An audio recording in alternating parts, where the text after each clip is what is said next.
They say you should never meet your heroes. That's just ridiculous. People say that because they suck at choosing heroes, so they end up meeting assholes. You should definitely meet them if you get a chance. But also, you should definitely meet that weird uncle. You know, the one that always wore the hat, or whatever that thing with what looked like decade old roadkill was. The one you never actually met, but you've seen in every family picture up until just about the time you were born, having never been provided any explanations or backstory about the guy other than an alleged nickname you're quite sure is fake. The one that looks like no one else on the picture, but you knew never to ask uncle on which side of the family? Yep, that's a Danelectro U2, or 57, or sometimes a 56, or not a 59. Or the one kind of like the one Jimmy Page used on that movie, but not really. The weird uncle with no certain background, but the coolest one yet, because he's weird, and that's all you ever wanted, but your family failed to provide, as always. So you had to go look outside, even though outside was once inside. Yeah, that's also Danelectro. Confusing as fuck, which makes it even more gooder. Danelectro, the way your wife remembers the first time you two got intimate. Weird, confusing, but definitely cool. Oh, and unique. She definitely said something along those lines, but the wording was less flattering. So, here's the Danelectro U2. Fuck the 59. Also, fuck Jimmy Page for ruining the 59. I mean, I love the guy, but he ruined it for everybody. He made it lame. Yeah, he made it so cool, he actually made it lame. Like, how can anybody ever look halfway cool playing a 59 ever again after watching someone who kinda looks like Beethoven and Nikola Tesla engraved the marshmallow thing from the Ghostbusters simply strum one in the most disarray Jimmy Page way possible and leave both Jack White and the Edge drowning in their own gumdrool puddles? There's no way. The 59 is ruined for everybody. This isn't even a 59 and I've already talked more about the 59 than the U2. Help, I even had to stop myself from attempting Kashmir on this thing. I refused to tune it to that guy even. That's how much Jimmy Page ruined the 59. It echoed across other models. The ruin was so bad the 59 itself couldn't keep it contained to just the 59. Man, I used to love that guitar, but now I hate it because all I can see is either him or some random douche that gets one just to play Kashmir, probably because of the movie, which I won't name, not because I don't know the name, but out of respect towards the U2. I mean the guitar, not the band. I know the edges on the movie, but I refuse to make a play on words with U2 the band and U2 the guitar. Like, how lame would that be? And if you thought I should, I pity you. So fuck you too. Also, fuck you if you get offended. Anyone getting offended with a stranger on the internet sucks, so don't suck. Or maybe leave an angry comment so I can personally tell you how much you suck. Or, I don't know, maybe leave a positive one. Make me feel good about being a dick, whatever. Either way, I win. Or maybe say nothing, then nobody's challenging me, so I still win, and most importantly, everybody else loses. I don't know, how about just be your own fucking person? Holy shit, stop listening to me. I'm throwing out crap like saying people get a 59 just to play Kashmir and you took it at face value without even questioning it. I'm also purposefully calling it a 59 instead of DC or Shorthorn, just to annoy all the hipsters, which is all of guitarists, by the way. Fuck all of you, I hate guitarists.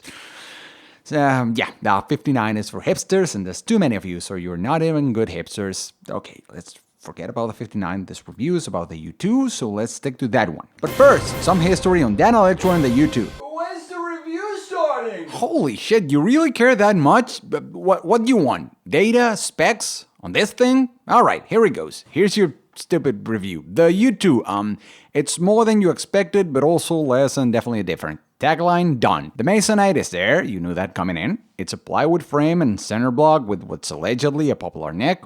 Why allegedly? Well, because documentation and random internet forums / reviewer seller testimony about the several reissues of this and other models is all over the place. That said, to the best of my knowledge, this is a late 90s made in Korea reissue based on many elements I might get into detail later, including this sticker, which the internet's claim means 98, but I have no real sources to back that up, so late 90s will have to do for now. And that should mean a popular neck, possibly. And it's round and medium-sized, unlike what I've read about the vintage ones, which are supposed to be really thin, or as a 1956 catalog puts it, of unusual slimness. The fretboard is rosewood and a very nice piece of that, radius at 14 inches, although it seemed a bit uneven when I measured it, and you could see the gauge let light through in different ways depending on where you put it. The string radius is a different story though, since the base plate of the bridge will eventually collapse and whatever the rosewood saddle was originally radius at will shift from 14 inches to whenever the screw underneath decides to make contact with the top. Still totally playable comparable though. Moving on, it's a 25-inch scale, which I would probably say might have something to do with something else. Had I ever played anything comparable to this thing on any other scale length, but I haven't. And it has 21 frets, only 18 of which are usable because neck joint. And fretwork is remarkably good. Like, I was very surprised at how good it is. The tuners are the cool looking D ones and they work. The nut is aluminum, which is very well cut, and at least on this headstock geometry seems to not hinder tuning stability at all. I guess it also plays a part on the particular sound of the open strings, although I wouldn't credit it with the widespread practice of using this guitar for weird open chords and tunings. I blame the whole combo, or even Jimmy Page, but mostly the whole combo, especially the Rosewood Bridge, which tames the chimey character of the whole thing and shapes the attack in a way that lends itself beautifully for that style of play. Speaking of chimey, the lipstick pickups do indeed lipstick. They are, and I quote several dubious sources, original Formula 50s style Alnico magnet, which I assume should be Alnico 6, but then why not just simply call them that? What I do know is the foam underneath them gives you just a few shitty millimeters of range to adjust once these nuts have poked a hole through it, so unless you want the already quiet pickups to sound also weak and thin, you'll have to supplement them like I did here, or just add some springs like on these ones. The wiring's also weird, but not completely unheard of. It's two pairs of stacked concentric pots, one pair for each pickup, consisting of a linear 100K volume pot on the outside and an audio 1 megatone pot on the inside with 100 nanofarad tone caps. Not that weird, huh?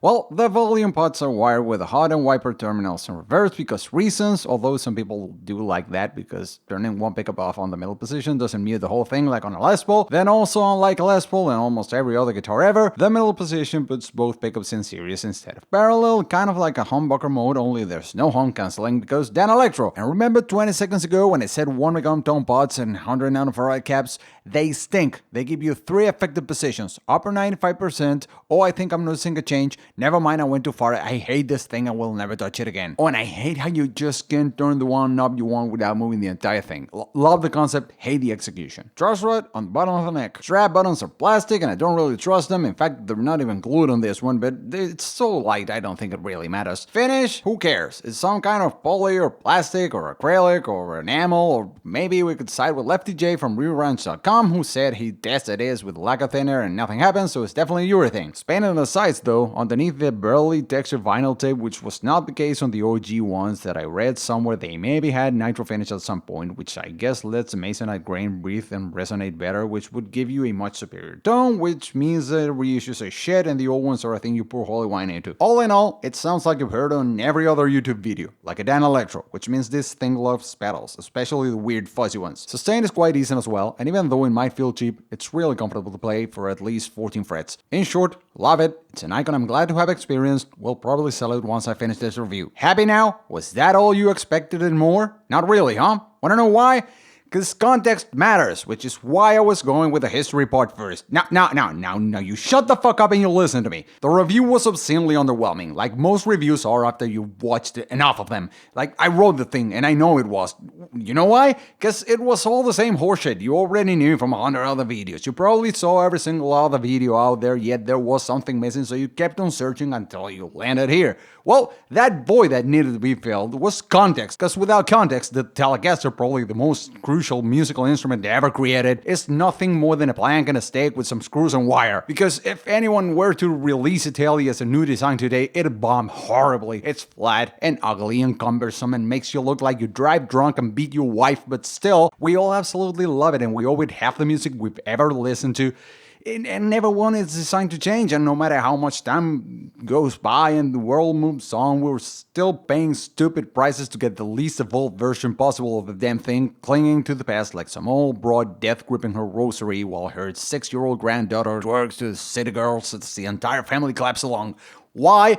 Because context, that's why. Because the greatest guitar ever ain't worth shit when suddenly history is removed from it. But if you attach it to some fairy tales and whatnot, it becomes a fucking prom queen. So now, let's give this boring review some context to hold on to and try to explain why anyone would want to buy an amplified clipboard you can strum. History time. The Danelectro U2 was first produced in 1956 along with the U1 and U3. Some sources say 55, but most of them are sellers, so make of that as you will. The U model was kind of an evolution of the solid body C model, designed in 53 and produced in 54 and 55. The C model was smaller, had pickups under the pickguard, and it looked extremely DIY, but it was basically the same thing in concept. Oh, and it would be covered in either tweed or vinyl depending on the brand. Wait, brand? Isn't brand rebrand Danelectro? Not necessarily, because this was the 50s, and in the 50s it was all about selling you shit, which is still the case today, of course, but this was post-war, let's sell these idiots some shit. Yes, this was the 50s, and in the 50s it was all about selling power. The name you were buying was not that of Nathan Daniel, which is where Danelectro comes from, and a fucking genius, by the way. Now, you're buying from Sears or Montgomery Ward. The maker did not matter as much as the name of a trustworthy man powering the sale, a man one could simply look at and know he was the kind of man that could put his name behind all sorts of goods, from household appliances to fashion items to an entire house even, and why, of course, musical instruments. Let's not forget, this was the 50s. Let's grease the wheels of this mighty economy. Let's populate the lands, because God wants us to. Our God, the best God, the only God. Yes, let us pray to God to keep the onslaught of communism away from us. Ah, the 50s, the good old days, when the American dream was more alive than ever. Yes, it is the 50s. Light up a lucky strike and enjoy living at the top of civilization, where the lawns are always green and every river flows with oil. How amazing it is to be living in the 50s, when a regular job can support a family of 7 and the Japs are no longer a nuisance. The 50s, what a time to be alive. Get in your automobile, cruise the multi-lane highway system, and make haste home before the wife gets an upset of her womanly humors and goes at it again with the Sears catalog. Less sheerness smacking. Light up a lucky, look out the window and rejoice on the landscape of sprawling suburbia. Marvel yourself in the wonders of modern life. Gather the family around the television set and get up to date on current events, on the aftermath of the resounding success of the Korean Endeavor, or how about those pesky Cubans? Ah, the 50s. This is the future. Soon, we will be living in space, where cars are propelled by afterburners and there are no tickets for parking in front of hydrants. There are no hydrants, or fire trucks for that matter, because in space there is no atmosphere and no Negroes. What was I? Yeah, brand. Word of advice, don't bother. Just accept this rebranding going on everywhere. It looks innocent enough at first, but the rabbit hole goes. First, you'll find identically looking Silvertone branded guitars from that period. They're the exact same thing made specifically for Sears. No big deal. This carries on to other models up until way into the 60s, and also to amps, which is what Danelectro actually started with. You'll also find the rebrand Airline mixed in. That's different catalog as the Montgomery Ward rebranded amps. But the guitars have nothing to do with Danos, and no, there's no consistency anywhere. Not every Silvertone is not every Danelectro, it's not every Airline amp, it's not every catalog Danelectro guitar amp is that a Tasco Silvertone, a Harmony, or a K-Help Me. Rebranding was wild back then, and so were catalogs. I wasn't exaggerating when I said you could order a fucking house from a catalog if you wanted to, and they were damn good houses too. And just as easily, you could order a guitar and an amp for under $60 from those things. You'd have no idea what they sounded like or were made of, but hey, a tally would set you back almost $200 on its own, and the gear page hadn't been embedded yet, so Danelectro's caught on. And by caught on, I don't simply mean the sales were good. After all, there was a guitar boom at the time, so anything cheap would be almost guaranteed to sell. But these got on to the DNA of an entire generation. A few of them, in fact. There was a huge number of kids back in the era that learned to play on one of these, or had a friend who owned one, or simply looked at the Sears catalog over and over and over, wishing to take the jump from some beat-up acoustic that wouldn't alternate past the third fret. Anyway, the U2 was produced until 1958, when it was replaced by Fuck You, which had its original run until 1969, when Danelectro was shut down only 3 years after being sold to MCA Universal and losing the Sears account. And just like that, Danelectros went away, at least on paper. By that, I mean the factory shut down, because in reality, there's another rabbit hole I cordially invite you to steer clear of that involves a dude named Will C. Herring buying the company for about 20 grand, who ran into some money issues and kind of exchanged the name of the company for a loan from Dan Armstrong, who had been modding and selling Danos for years and was working with Ampeg at the time. Yes, it's the same Dan Armstrong. Did you ever wonder why those guitars had the same Rosewood bridge, but due to legal stuff? Armstrong never really owned the company, and eventually this other dude, Anthony Mark, not this one though, bought whatever was left from Herring and sold some stock made from original leftover parts. And I double dare you to type Danelectro and Subway Guitars Berkeley on the same Google search box, and don't forget Jerry Jones loans under Nathan Daniel's blessing. Then all of a sudden it's the 90s, and Steve Reidinger, yes, the same dude who created the Foxstone machine, said, hey, I rule the Evans Corporation, how about purchase Danelectro and make pedals but not guitars? What the fuck? Anyway, like I said, Danelectro went away on paper for almost 3 decades. However, it never really left the scene, not in the minds of the people who grew up with them, who had many teenage memories tied to one of these, neither in the hands of the many musicians who made the Danelectro quirkiness and unique sound a tool they could rely on when they felt like getting weird.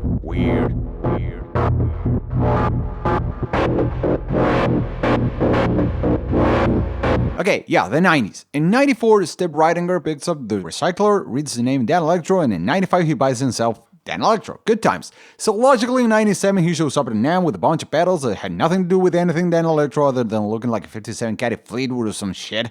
And people were like, yo, Steve, what the fuck? Cue the reissues, and if you enjoy the consistency from the 50s, this will make you cream your undies. You probably heard the stories about NAMM 98. Dealers going nuts, 10,000 guitars ordered at the show alone, fistfights happening at stores over the last Dano in stock, and no, I did not make that up. These were the first new Danelectros made in 3 decades, and the first under the Evans Corporation ownership from 1998 until it supposedly flooded the market so bad they had to dial it back in the mid-2000s, with the U2 in particular happening only until 2001. This is what this U2 in particular is, part of the first batch of Korean-made reissues. They were almost the same as the originals, at least at first sight, including the wooden bridge, because otherwise why bother making a comeback? And I say almost because if you get nitpicky, there's some differences. Let's go with the specimen and do the checklist, shall we? Frame, plywood. I suppose popular or sometimes fine like in the olden days. Neck, allegedly popular, so maybe right. Finish, who knows? Inlays, who cares? Knob color, wrong. Vinyl tape, kinda, the texture's wrong, so meh.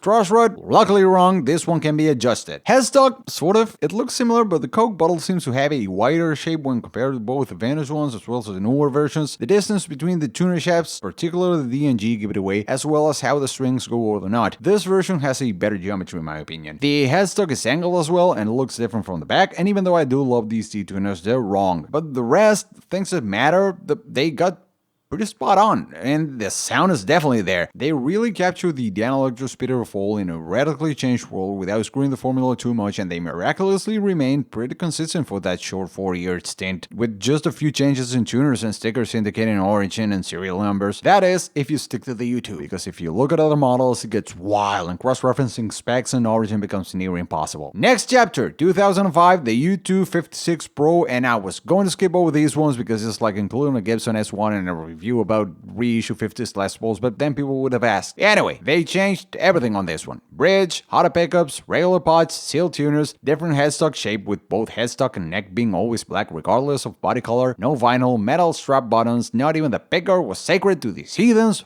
Fuck the Pro. It isn't canon. It's like American Wedding or any Karate Kid movie ever after Part 3. They never existed, and neither did the Danelectro Pro. Danelectro and Pro are incompatible concepts, like a Duesenberg Super Strat or Taco Bell and clean underwear. Who the fuck thought a Danelectro Pro of any kind was a good idea? Nobody, because it never happened, except for the Dano Pro, released in '63, which was the most known Pro student guitar possible. Like I said, Danelectro Pro never happened. Next, 2010, the U2 is re-re-re-released yet again. Back to basics, this time in China, only to go back to Korea yet again after a few years. Eventually, down the line, they kinda lost it though, started trying to polish the quirkiness, and that's where they screwed up. They moved the truss rod adjustment to the headstock of the maple neck, changed the strap buttons to metal ones, and worst of all, went with an all-metal bridge with individual saddles. Like, why? Nobody gets a Dano for the sustain or perfect intonation. They buy it for the same reason you buy an Etch-a-Sketch as a 50-year-old in the 21st century. So how about you pick a lane and stay there, Danelectro? Maybe don't, whatever. You don't have to be old Gibson stuck in the past either. Maybe I got a bit too hot-headed, bit too fast there, but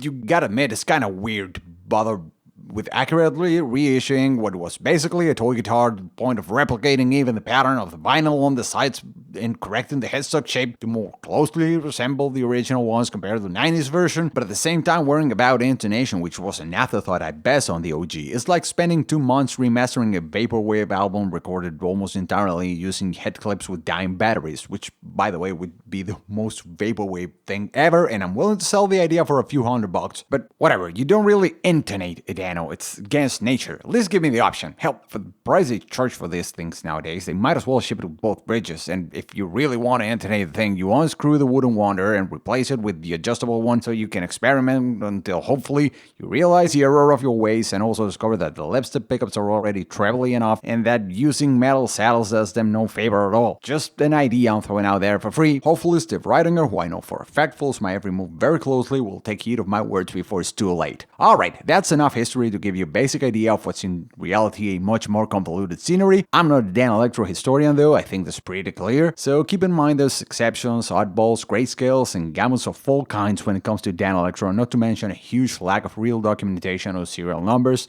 And when there's a number, it'll most likely be a sticker, and that sticker may or may not be a serial, and even then, it might be useless to determine the year. Luckily, there's plenty of info on forums, some of which might even be true and not at all repeated from a different forum, so you can go in deeper if you want to fill in the gaps. All that said, this is what you want to get if you're after the full Danelectro experience. Iffy intonation, loose feeling pots that wander anywhere but where you set them to, strap buttons that might come off at any time, a bridge plate that will unavoidably cave in, and all the charm that you can only get from a guitar that should fall apart without the slightest notice but for whatever reason doesn't, and on top of that, became famous enough to be more expensive that not only the lowest tier of not even a Squier would have competed with back in the day, but also stuff like the Squier Classic Vibes and even some mid-tier Epis. Or you could also get this one if you have no self-respect. Just know that none of the reissues of the U2 will be 100% vintage correct. You'll be lucky to land around 60%, and which version fills which part of that 60 will depend heavily on what kind of hipster/form nerd you turn out to be, and yes, those terms can be used interchangeably. Everyone else would just be picking up a guitar to play it and may or may not even know who the hell Jimmy Page is, and they will certainly be much happier than you or I will ever be. But you watch reviews, so you're a hipster and a nerd, and you'll have to face Sophie's choice of either the more accurate ostrich pattern tape, period correct knobs, and the proper headstock angle and shape of the later ones, or the earlier version with the right bridge, plastic strap buttons, and a headstock free of that hideous truss rod cover because fuck functionality I want vintage specs. You cannot have both though, and no matter what, the frame will be plywood instead of poplar, the neck joint will be different, and as far as tuners go, you're shit out of luck. But one crucial characteristic about Danelectro remains constant, true, and accurate across every single incarnation. It makes you play different, which is the main attraction here besides aesthetics. Did anybody say aesthetics? Parenthesis incoming! I have to talk aesthetics for a moment here because let's be honest, half the appeal of Danelectro as a whole is driven by its very particular and decidedly 50s aesthetic. Yes, the guitars have a unique sound and the pedals are cheap and sound great, but they also look so cool. The thing is, I've seen Danelectro referred to as Art Deco way too many times, which is not only inaccurate but maybe even an insult to the heritage of the brand. Danelectro is not Art Deco. This is Art Deco. Extravagantly arranged geometric motifs, combination of the most relevant movements of the old world at the beginning of the 20th century, like modernist avant-garde and cubism, with some Eastern influences thrown in for good measure, executed using expensive exotic materials with extraordinary craftsmanship as a symbol of luxury, unrestricted prosperity, and unwavering faith in the system. The Empire State Building, that's peak Art Deco. Art Deco which was crippled by the Great Depression and completely obliterated by World War II. Art Deco which had been dead for almost 2 decades when Danelectro first saw the light. So I repeat, Danelectro is not Art Deco. Danelectro is unambiguously pop art. Period. It's so pop art it hurts. Like, what else would you call a collage made with scrap wood, vinyl tape, a couple of clapboards, and lipstick tubes? It's through mundane, everyday, mass-produced objects that this unique piece of art came to be. Even the headstock seems to be paying tribute to a Coke bottle. And this pickguard that looks so natural on the guitar. Has anybody ever questioned what the hell it's supposed to be protecting? It's almost ridiculous that they even added one as if there was anything of value underneath that needed protection. And that's 2 traits of pop art right there. Irony and kitsch. And no, this guitar is so kitsch! Never mind the fact that all over this guitar you can see typical aspects of higher-end objects being haphazardly imitated in a cheaper fashion to make it easily marketable, or to steal a few words from French philosopher Jean Baudrillard, that this guitar put against a contemporary like a Les Paul would look like a fox and knick-knack, a souvenir, like a fake African mask. To quote Austrian writer Hermann Bloch, the techniques of kitsch, which are based on imitation, are rational and operate according to formulas. They remain rational even when the result has a highly irrational, even crazy quality. Tell me this guitar isn't kitsch! Granted, Bloch seemed to despise kitsch and would have called Nathan Daniel, and I quote, ethically depraved, a criminal willing radical evil. He was a mercenary in that regard. Yes, he was given some parameters to make a guitar and he made it. That's true, but there was no evil behind it. You could argue there was a lack of reverence for the purity of the pre-established established standards, but the same could be said about Leo Fender with his Broadcaster or anything Les Paul ever did. They thought outside the box, without tying themselves to any dogmas that would hinder their creativity. In fact, that's all Nathan Daniel ever did, and he was brilliant at it. So, I would rather look at it from the more measured perspective of German philosopher Theodor Adorno. Kitsch is art that cannot or does not want to be taken seriously, while at the same time, through its appearance, postulates aesthetic seriousness. And then he has that to establish authenticity or lack of authenticity is endlessly complicated, one of the complications being the fact that the truth content of means of expression changes over time. Truth on this guitar, as with most things really, is a fluid concept and very much up to interpretation. To put it simply, if you'd have bought this guitar back in the 50s expecting some similarities to Les Paul based solely on visual cues, you'd have said you were lied to, and you'd be right, at least to some degree. But then if you bought it because you were attracted to its quirkiness or the sounds other guitarists have created with it before you, you'll have experienced truth. And as time has passed, this guitar has risen and fallen through the infinite layers of this spectrum, not unlike Andy Warhol, depending on who you ask. And just as Warhol soup cans, it looks more out of place in a studio than on a kitchen counter. Seriously, look at it. It could be labeled KitchenAid and no one would notice. So, despite being an unquestionably 50s item, being pop art means it does a very non-50s thing, which is not only to challenge tradition, but more importantly, to not conform to the group. Conforming to the group is one of the most 50s things ever. Like, just look at the clothes, the architecture, the cars. The 50s relied on structure and systematized oppression to maintain order in a Western civilization that was about to go to shit any minute. And order and borderline indoctrination were necessary if we were going to be prepared for the imminent invasion from the East. Yet this guitar didn't conform. It breaks half the rule that, albeit recently, had been established by the bigger names in the industry. It didn't follow the traditional oriented clues from Gibson, which tried to make things classy and classical looking, and it didn't follow Fender's rules either, with its solid, serialized, modular, cost-effective, basically Ford-like, tried-and-true method of production that was more like a tool than an instrument. Danelectro was neither. It was barely an instrument, and it didn't hold itself to any outside standards, really. It didn't have to look like anything else either. It just had to be viable, cheap and easy to produce, look catchy enough to the eye, but work and work properly. That was the rule Nathan Daniel lived by. It had to be good enough that new players wouldn't discard it right away, of course, but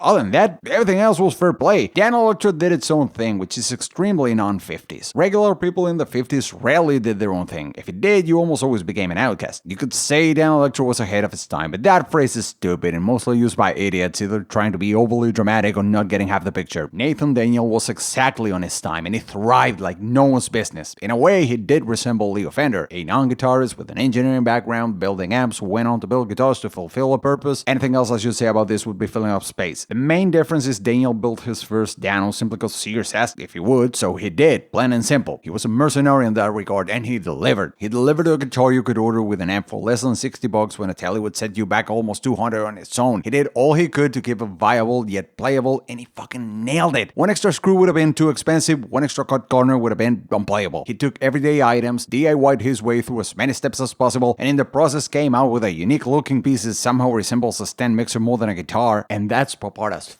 fuck.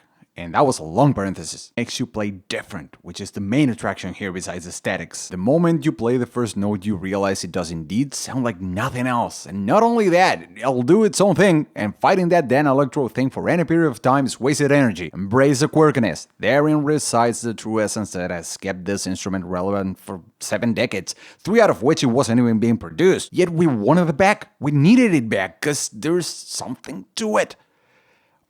Or maybe we're just fucking hipsters. Yep, I think that's actually it. Like, what kind of an animal gets into a fist fight over a halfway re-released kitschy catalog guitar? A hipster, that's who. A fake mustachioed, beanie-wearing, expensive coffee-drinking piece of shit. The kind of asshole that wants to stand out and go nonchalantly about it like the douche he is, putting some pretentious stage name on the sign-up sheet for the Tuesday jam at some old-school jazz club, only to jump on stage with a fucking kazoo and then fucking whining about Neil and getting the shit beat out of him because he was misunderstood. Ugh, what a dick. Sure, you got this guitar because because it's different. Well, guess what? You sound like everyone else, no matter how hard you try. You're so common I can't even remember why I'm talking about you. You're utterly forgettable. But hey, have fun trying to convince anyone your shitty EP on Bandcamp wasn't recorded with an out-of-tune strat. With some luck, you might even pull off busking a corner around some college cafes and convince a couple dumb broads you might know how to use this live. Congrats! You just bought a toilet seat with strengths and unlocked a skill other people had to go through generations upon generations of slavery, segregation, and unfathomable inhumanity to achieve. I hope you're proud, you fucking asshole.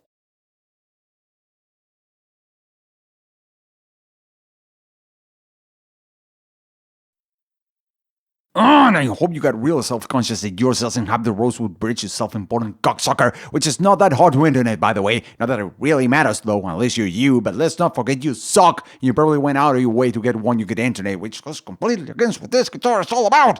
It's like recording a Robert Johnson wannabe half-a-tribute playing with elixir strings to keep them something new, or the shitty ribbon mic you used to sound vintage or some faggy shit, you fucking twat.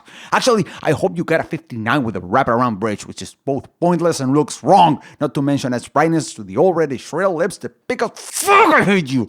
You're probably the kind of guy that buys a Jazzmaster with a hardtail bridge. You're the kind of guy that buys a PMP Phosphate and daisy chains with all the other bells. You're the kind of guy that puts a lucky knot on a 57 Strat. Man, I hope you're the kind of guy that thought there was gonna be some George Russell tie-in on this thing, which almost no one would get, so you'd feel special.